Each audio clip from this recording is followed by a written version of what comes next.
Following a COVID-19 ravaged year 2020 business year that had adverse effects on the PNG economy, the business community in the country was highly anticipating major resource projects to be given the go-ahead or be reopened at the earliest, as in the case of the Porgera Gold Mine in Enga Province. Bank South Pacific CEO Robin Fleming spoke with concern over this at the beginning of this year.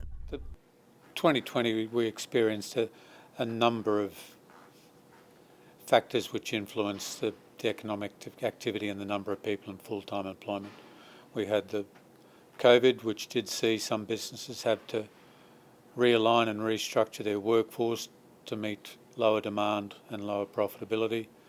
The cessation of work at Porgera also resulted in about 2,800 people losing their employment directly, and no doubt there are other people who lost their jobs.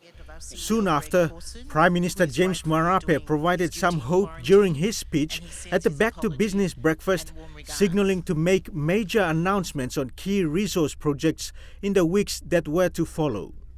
The 10 billion lost would be made up of fully, and we should easily go past 100 billion in the economy in the next 3, 4, 5 years as a nation celebrates 50 years of independence in 2025. A sigh of relief was taken among the business community as the Papua LNG project was given the go-ahead not long after the Prime Minister's statement. However, the Porgera mine reopening has taken a while due to the prolonged negotiation process, with the Marape government aiming to get a fair deal for landowners. Prime Minister Marape finally announced last Sunday that the government is poised to sign an agreement with Barrick Gold for reopening of the Porgera Gold Mine 12 months after its closure last April over rejection of renewing the mining lease by the state. In announcing the breakthrough in negotiations by the state and Barrick, PM Marape said Papua New Guinea would receive a far superior deal than the 31 years from 1989 to 2021.